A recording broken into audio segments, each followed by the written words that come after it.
क्या आप जानते हैं कि वृंदावन में एक ऐसे भगवान विराजमान हैं जो किसी मूर्ति को बनाकर स्थापित नहीं किए गए, बल्कि स्वयं शालिग्राम शिला से प्रकट हुए थे? जी हाँ, हम बात कर रहे हैं श्री राधा रमण जी की, जिनके दर्शन करने मात्र से भक्तों का जीवन धन्य हो जाता है। करीब 500 वर्ष पहले दक्षिण भारत के महान वैष्णव संत श्री गोपाल भट्ट गोस्वामी वृंदावन आए। वे श्री चैतन्य महाप्रभु के प्रिय शिष्यों में से एक थे।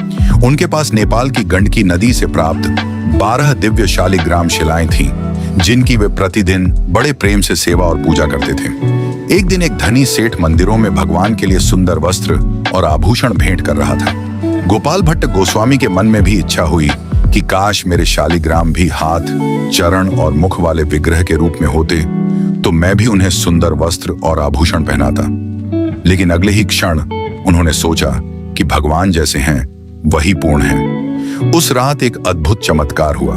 सुबह जब गोपाल भट्ट गोस्वामी अपनी पूजा के लिए पहुंचे, तो उन्होंने देखा कि 12 शालिग्रामों में से एक शालिग्राम स्वयं भगवान श्री कृष्ण के मनोहर विग्रह के रूप में प्रकट हो चुके हैं। उनके हाथों में मुरली का भाव, मुख पर दिव्य मुस्कान और अनुपम सौंदर्य देखकर गोस्वामी जी की आंखों से प्रेम के आंसू बहने लगे। भगवान ने अपने भक्त की छोटी सी इच्छा पूरी करने के लिए स्वयं प्रकट होकर संसार को यह संदेश दिया कि सच्ची भक्ति से प्रसन्न होकर भगवान असंभव को भी संभव कर देते हैं। तभी से उनका नाम पड़ा श्री राधा रमण, अर्थात श्री राधा जी को आनंद देने वाले श्री कृष्ण। सबसे अद्भुत बात यह है कि आज भी श्री राधा रमण जी का वही स्वयं प्रकट विग्रह वृंदावन में विराजमान है।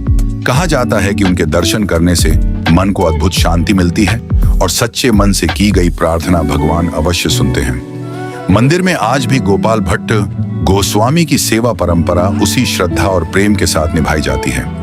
यह स्थान भक्तों के लिए आस्था, प्रेम और दिव्य चमत्कार का जीवंत प्रमाण माना जाता है। अगर आपको यह दिव्य कथा अच्छी लगी हो तो वीडियो को लाइक करें, अपने परिवार और दोस्तों के साथ शेयर करें और ऐसे ही वृंदावन, श्री राधा कृष्ण और ब्रज की अद्भुत लीलाओं की सच्ची कथाएं देखने के लिए हमारे चैनल को जरूर सब्सक्राइब करें।